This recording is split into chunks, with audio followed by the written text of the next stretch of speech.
Communication is really important. I love this guy. If you ever get a chance to see his stuff, he's got some great DVDs. He's got one on Netflix right now called The Apostles of Comedy, and he makes me tear up. I've probably watched that video 30 times, and I laugh every time because it's so true. Communication, as it was spoken, is one of the biggest causes of marital conflict between a husband and wife. Communication is the act or process of using words, sounds, signs, or behaviors, it's not just words, to express or exchange information or to express your ideas, thoughts, feelings, etc. to someone else. That's what Merriam-Webster says. Act or process of using words, sounds, or whatever, signs, or behaviors to express and exchange information, your ideas, thoughts, and feelings. So everything about us communicates. My middle son has deafness, and so we communicate him with sign language a lot of times. So it doesn't have to have just basic words. It can be, and a lot of times just the way we look at him and the way we react to him tells him a lot. In your body language, you can tell when somebody is irritated at you, or they can be saying, "Oh, I'm really glad that you're here." Or, "I'm really glad that you're here." Or, "I'm really glad that you're here." Okay, so, communication is very, very important. And it really is a problem because, like we said, men are headliners, women, by and large, are detail people. Now, it can reverse. When Heidi and I were first married and I was in medical school, she worked as a dental technician, right? And she was gone all day. And a lot of times I would be at home studying. And when she'd get home, it was like I hadn't seen anybody, and I just wanted some communication. She would come, she's exhausted. She really doesn't want to talk to anybody, and I would be going, because being a high E anyway. And so it kind of reversed. But a lot of times, man comes home, wife just, the only mature conversation she's had is with nobody. And sometimes not even with her mother. So she doesn't even get a chance to talk to anybody. It's all about kids and what they're doing, so she just wants an ear that she can talk to. So communicating is very important.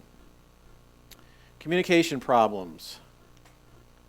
Lack of communication. Just don't communicate. Ineffective communication.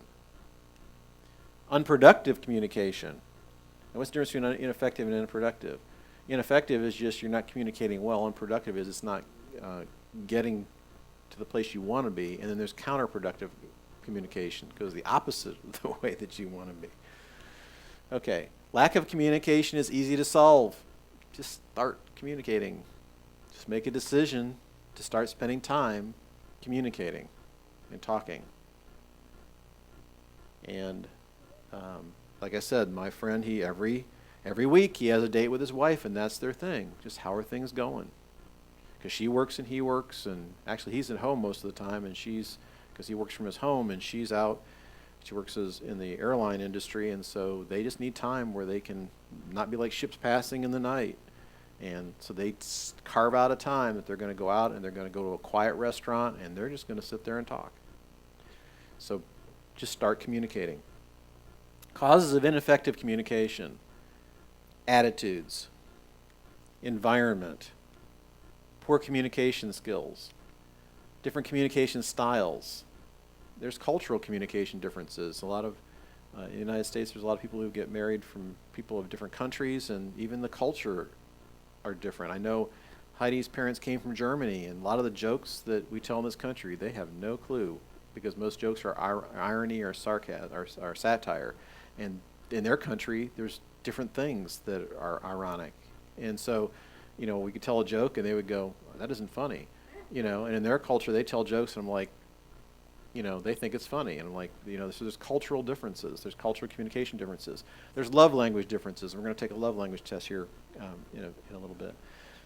This is very important. I studied this years ago, and if you don't know your love language or your spouse's love language, this can actually transform your marriage, because you're speaking on two completely, you're trying to say "I love you" in your language, and they don't, it's like speaking Greek to them. They have no idea what you're doing. So it's important. Personality type differences, we're going to take a quick personality test. It's a version of the MBTI test, so you can find out your type, and there's all kinds of information online about this, so you can, but knowing how your husband or wife communicates, and like we were talking about earlier, the introverts, they have a limit. They can only listen for so long, and then they shut down, and you can just continue talking, and they're not hearing anything you're saying. Yeah. Oh, I've seen it over and over again. I've taught the MBTI stuff, personality types, for years, and people just go, "Oh my gosh, you've been in our house," because like, yeah, so it's important. Attitudes. Defeatism. This never helps. We talk, it just never helps. I always lose. He never listens. She never listens. It's just gonna be worthless, invaluable. I mean, it's not gonna be invaluable. So this just happens. Defeatism. I don't respect them, and they don't respect me. So why should we even talk? The culture of honor. I can't talk right now because I am so furious. I am so angry. I don't trust him anymore. I just can't communicate. Actually, probably the best time to communicate is when there are differences and there are problems. Environment. Too much noise.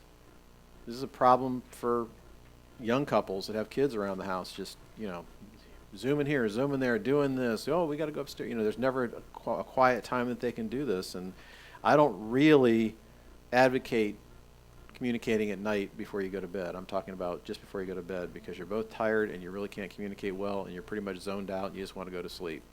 So, too much noise, during the day is a lot of times too much noise. You got to carve out the time. Too many distractions. Cell phones, big one. I mean, how many times have you talked to people and they pull it, I got to take this. They don't ask you if they can take it. I got to take this. And they walk off. It's like you feel very undervalued. So distractions. Too public. It's okay to go to a restaurant and talk if it's a quiet corner that you can go to. And like my friend, he always goes to the most quiet corner in the restaurant, and they take that time to talk to each other. But sometimes talking in public where other people can hear you, that's not good either. Too many personal things can come up. And an environment that's not conducive for talking. There are several restaurants Heidi and I will not go to because they play music so loud you can't even hear each other talk, to yell at each other. That's not good either. So that needs to be conducive to that. Poor communication skills. Most people do not have good listening skills. Most men are not good listeners. Okay, women are better listeners than men by and large, but even then sometimes they're not active listeners. Okay, one of the things is just pay attention. Pay attention. Tom was saying earlier, sometimes you just get to a point and you just buzz out. You got to force yourself to pay attention, not only to the words that are spoken, but also to the body language and the way it's spoken and the attitude it's spoken in. Pay attention. Show that person that you're listening. Like I said, there's open body language and there's closed body language. So if somebody's sitting there and they got their arms crossed, they're looking at you like this, that is not an open listening stance. You might as well figure you're talking to a wall, because it's not going to go through. If that person is leaning forward to you and like this, you got active listening. Or even if a person's sitting there and they're nodding their heads, that body language is saying, I'm listening. Right? Show that you're listening. Provide feedback. Sometimes, oh, really? Yeah, I can see that. Those kind of, that feedback, shaking your head up and down, the uh-hus, I'm listening, I'm hearing you, Deferring judgment. This is a big one for men. Like I said, they're fixers. They just want to fix it. Well, honey, don't you think that you're being a little bit too unreasonable? She doesn't want to hear that. She wants you to just go, how did that make you feel? You get points for that, by the way. Especially with how does that make you feel? It gives you multiple points. Because you're asking feeling, emotion, tell me how that made you feel. Oh yeah, wow, I hadn't thought of it that way. That's what they want to hear. They'll ask you if they want you to fix it. So what do you think I should do?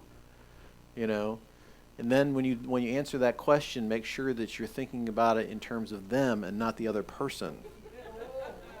They really don't want you to tell, well, I think you're being unreasonable. Or, well, what have you looked at it from their side? unless they're asking you that, they really don't want to hear that because you're their spouse. They're part of that. So deferring judgment on that particular conversation and just allowing them to speak the things that they're speaking, and then responding appropriately and not inappropriately. So it's like, I was talking to Sally Sue and they're just having trouble in their marriage. Did we get that stuff at the store today? I mean, that's not the appropriate response. It's, Sally Sue, who's she again? That's not a good response because she probably told you what that was. So those are good active listening skills. We need to be good listeners. The other one is pure communication, is difficulty expressing oneself. Some people just have a problem expressing what they want to say. And people who have a tendency to be able to express themselves well get impatient with people who are having a hard time expressing themselves. My son, being deaf, if he can't get his concept to me in the first couple of sentences and I look at him like quizzically, like, what are you saying? He'll go, oh, never mind, and he'll walk off because it's a problem. So giving that person grace, and I'll go to him and say, no, I want to hear what you have to say. If it's something that really is important, please tell me what you have to say. So we need to learn how to express ourselves appropriately. Okay, we're going to take inside your manual, near the back, there's the look for the thing that says love language, and go ahead and fill that out. So let's see what your love languages are. All right, there's 5 different love languages. There's words of affirmation, acts of service, physical touch, quality time, and gift giving. And usually you'll have a primary and you'll have a secondary love language. I just curious, how many are words of affirmation here? The high number? Yes, the highest number. Well, what's the highest number? Well, when you add those up, The highest I probably is love. yeah. Oh, you need to add them up and. 40, okay, I'm 37. Well, I don't mean like you have perfect. I'm just saying, what's the highest? The highest number relative to the other ones. Who's got the most? Who's the highest in words of affirmation? Okay. How about second highest in words of affirmation? Yeah, I can believe that. Okay, who's acts of service? Who's highest in acts of service? Who's highest in acts of service? Hands? Okay, I knew my wife would be one of those. Second in acts of service? Okay. How about physical touch? Who's highest in physical touch? Really? That's really good. That's good for both of you to be that. How about second highest in physical touch? Good. How about quality time? Who's highest in quality time? Okay. Who's second highest in quality time? Wow, that's going to be good, isn't it? Okay. Yeah, that'll balance real good. Physical touch and quality time. There we go. Okay. How about gift giving? How many people are highest in gift giving or second highest in gift giving? It's interesting. Usually you have some that do that. Yeah. Yeah. Yeah. Okay. Okay. Our early childhood develops our love languages, and many times it's the environment that we came up in. High and low self-esteem and security and insecurity play a big part. They tend to modify our love languages and where we come from and things like that. And for instance, if a person came from a family who was always didn't have enough, they may really value gift giving because to them that's a form of love. People who have everything and never need it for anything, gift giving may be very low on their love language. Security and insecurity, sometimes people are very insecure, they'll bend towards physical touch because that's saying that I accept you and that you're protected and that you're loved and those kinds of things. Or words of encouragement, they may tend to balance towards words of encouragement because they're insecure, they don't feel good, they have a low self-esteem. People constantly building them up really helps them. And how your parents did or didn't express love to you is an enormous factor. Okay, because a lot of times we follow in our families with the way that that our families show love. Like my mother was a very big, She's a servant, but she's also a very big encourager. It's like her kids can do no wrong. You know, she's always saying things like, "Oh, they're so precious, they're so wonderful, they're so," all these things. She's a really big words of encouragement, and that's my top love language, is words of encouragement. And my father was also, even though he wasn't a very expressive person, when he did express things, he was always encouraging. He would always say things like, "You know, you're better at you are more intelligent than me. I just have more experience than you. You can do anything that you want to do." He was always saying those words of encouragement. And many times, if you feel loved by your parents, you'll usually develop a healthy love language, in a healthy sense. If you did not feel loved by your parents, you'll develop a distorted love language, which many times is that, let's say for gift giving, you always want, like we were talking about earlier, Brenda was saying that, you know, if you have in a household where you don't feel like you don't feel secure, you don't feel trusted, you go out and start buying things because it makes you feel better. A lot of women, you hear them say, you know, I go on buying sprees when I feel depressed or I feel lonely or if I feel insecure, I'll go out and buy something. You know, that's that gift distorted love language kind of thing. Or a person who maybe the words of wisdom, if they're words of encouragement, if their parents were never encouraging, you know, they may compliment, maybe flatter instead of having words of encouragement because they just really want people to, they'll say things because they want things back for themselves. It is rare for both husband and wife to have the same love language. And sometimes we feel confused when our spouse does not understand what we're communicating. You know, I'll give you for instance, gift giving is not one of my wife's highest love languages, but when we were, I think it was 25 years, I think it was 25th year anniversary, I went out and I bought her some diamonds because, you know, that's just what I thought would be a really wonderful gift for her, some really nice diamonds. She'll have a diamond pendant, 2 diamond earrings.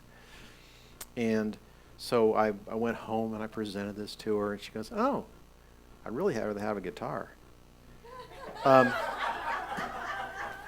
I said, "Well, go out and buy that too, but wear the diamonds so people will think that I love you." Okay. "Oh, I love my wife. See, I got her guitar." Right? You know? So you know, it's just that was not one of her love languages, and me giving her a gift. It's even like, I hate to say this, but you know, when we for Christmas or birthdays and stuff, go get yourself what you want, because I've never been able to I don't buy the things that she likes, you know, for clothing and things like that. So it basically is get what you want. My dad, many times over the years, has given both my wife and his daughter money and said, here's a check, go buy what you want, kind of thing, because it's not a real high love language, or else I would know exactly what she likes and I would get exactly what she wants, but it's not high. So sometimes we get a distorted view of the love language. And you can usually tell what a person's love language is by what they express. If they're a gift giver, then many times their love language is getting and receiving gifts, giving and receiving gifts. My middle son, he would take Matchbox cars, old beat-up Matchbox cars that he would have in his toy box, and he would wrap them in toilet paper or Scott towels or any kind of thing and tie a little string on them and give them to his brothers. You know, it's like, because that's what he loves. He loves giving and receiving gifts.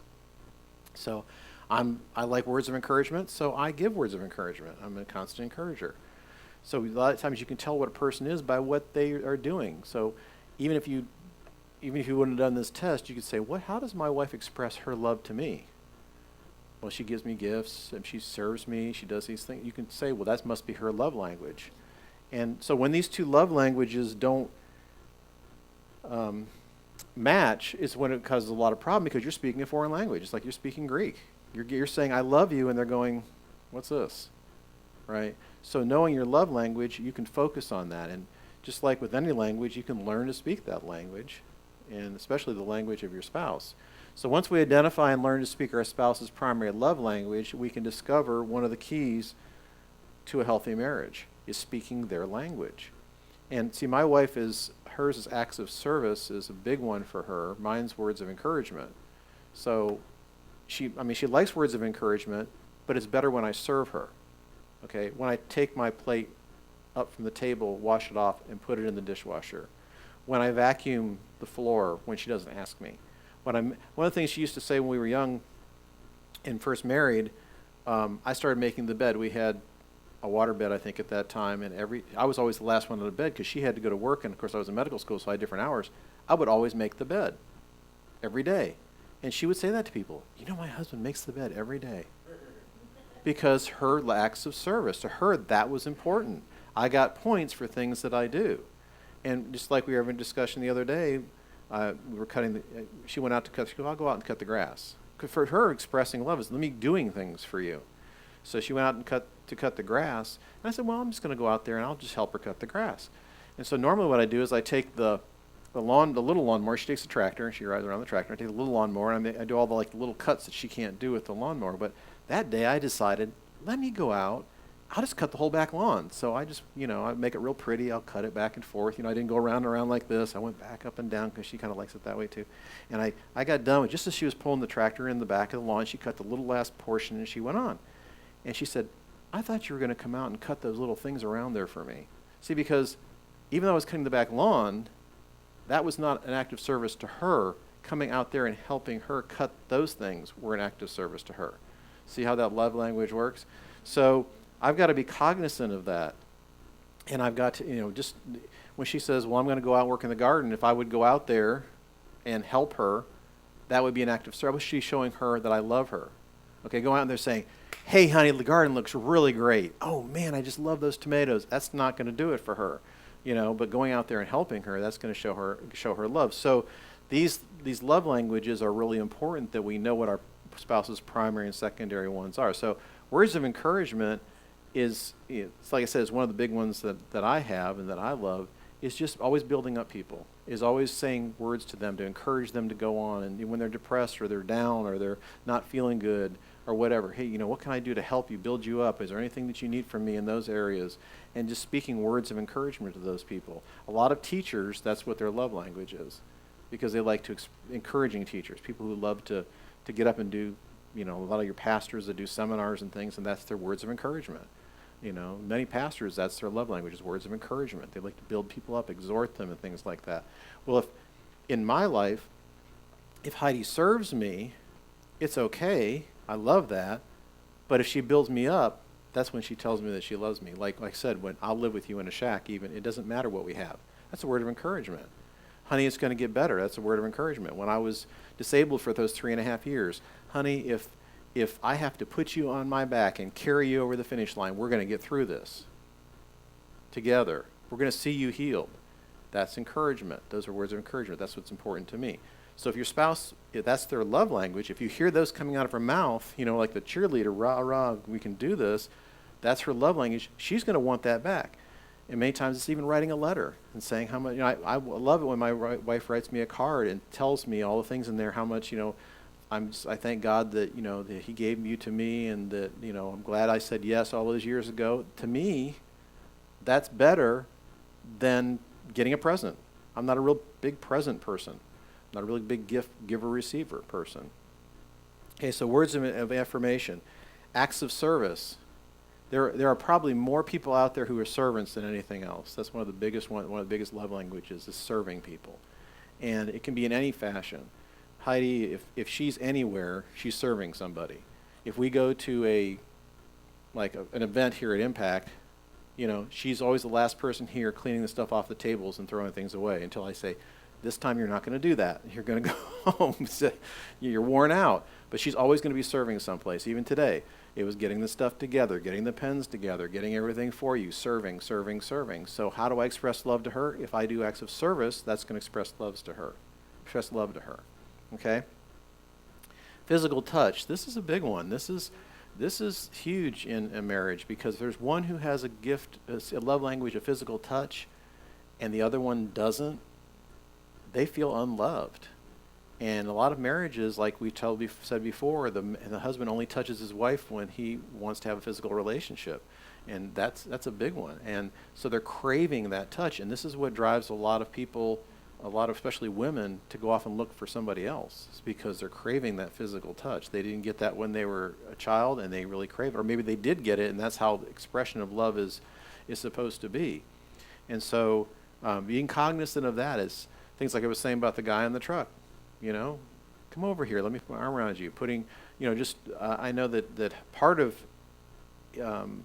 our relationship, Heidi we'll be sitting on there on the couch, she'll just run her fingers up and down my arm, just doing this. It's just that constant touching, or just sitting close, or she'll, you know, lay her head on my shoulder, or whatever. That constant touching says, I love you. And if you have with the other person, and that's one of their lowest love languages, and they're not doing that, they're not telling their spouse that they love them. So even just going up, I remember my dad going and just putting his arms around my mom around her shoulders like that when she was doing the dishes, or rubbing her shoulders, or just, you know, coming. I remember my dad always kissing my mother when he would come home from work. It was like clockwork. Okay, come in the door, he was going to kiss her, and they were going to do their thing. There was always that physical touch aspect. So very important. And like I said, non sexual intimacy is really what this craving is about. It's about that, you know, even just running, you know, just going like, I remember when I was a child, my mom would always just rub her hands on my face, or run her fingers through my hair and things like that. It was just, that's the way she would show that she loved you. It was touching you. Quality time, another big one. If a person doesn't feel loved, if they're not having that quality time, not just time, but quality time. And that can be in communication. That can just mean sitting together and talking. It could be sitting together and watching a movie together. It could just be spending time together, doing things together. It becomes very important and very big in people who have this as a love language, spending that quality time together.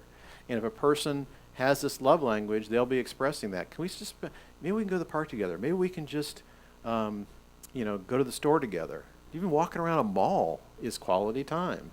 You know, vacation time is very important to these people, because they really don't want to go on vacation and feel like they have to be in the kitchen working and doing stuff like that. They want to feel like, I'm getting away from that and we can spend time together. Okay, so if a person's expressing that to you, if a spouse is expressing quality time to you, it's saying, I want to be with you, I want to be around you, I want to talk to you, I want to experience this together, and it can be expressed that way, and a person can be crying out for that. You know, we never get to spend time together. And you're thinking, what do you mean we never get? We were around each other all the time. Heidi and I would go to like parties, and I'd come home and after the party and say, I really missed you. We were together, but we were all doing our own thing in that party. We weren't together. And I missed her because I wasn't with her. So we would take time to be together with each other and do things together with each other and talk and to be that way. Like I said, gift giving is multifaceted. I knew one lady, she didn't like flowers, she liked cards. You know, there were specific gifts that she loved more than anything else, and that was what she did. She was always giving and receiving gifts, and so she was like, her husband could bring her 24 roses, and she'd go, oh, thanks. Bring her diamonds. I wanted a guitar. But she would like, if a card that was picked out that meant something to that relationship was really important. Just going and getting a card isn't going to do it, you know. It's like sympathy, and it's their birthday. You know, it doesn't work there. You got to have something that means something. And, you know, picking out a gift that really means something to that person. And it's not the big gifts. It's little things. It's the little gifts, the little things that the person does. So, you know, let's just, who here is, who is the quality time person, people? Just anybody want to express anything about how they express their love language and how they like to have that expressed to them? Want to say anything like that? Okay. Jerry's also quality time, and so what? Mm-hmm. Yeah, it's not usually with love languages. It's not huge stuff. It's the everyday, simple. I understand. Maybe like saying to Heidi, "Te amore." I mean, what does it mean? It's a, you know. It doesn't mean anything to an English-speaking person. So, but I'm saying I love you makes sense to her.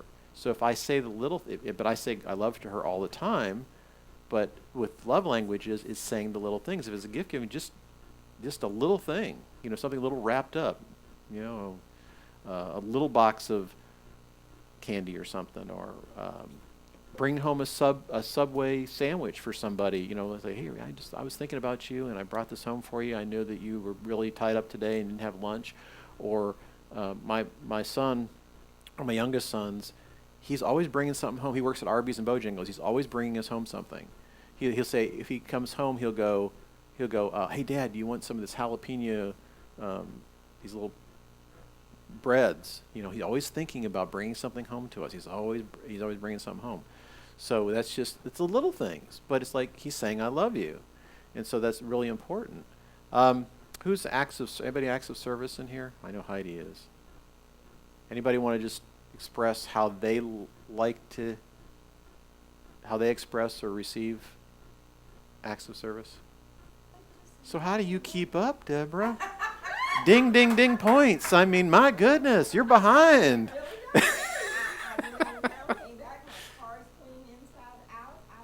See? See? What's your love language, Wiley? Really? And what's your secondary one? What's your second? Yeah.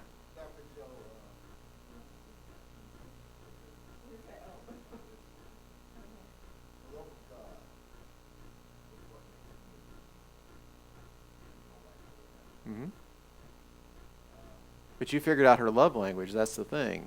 So you know that does it, right? And that is where all of this should come from, the love of God, because God knows us. He knew us before we were born. He created us. He created us in our mother's womb, and He knows the very nature of who we are. And He treats us that way as a good Father. He knows our love language, and He expresses that to us that way. You do. That's a good thing. The thing is that, though, if Deborah was not an acts of service person, you did all those things, if she didn't recognize that was you trying to say I love you, it wouldn't be important to her, really.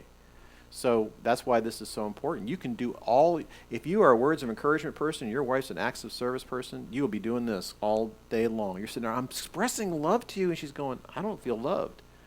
But if you do the acts of service thing, like, you know, where you're doing stuff, then, oh my goodness, I feel loved. So that's why this is so important. Like I said, physical touch is really, because a lot of people were never touched when they were young appropriately, and they crave that.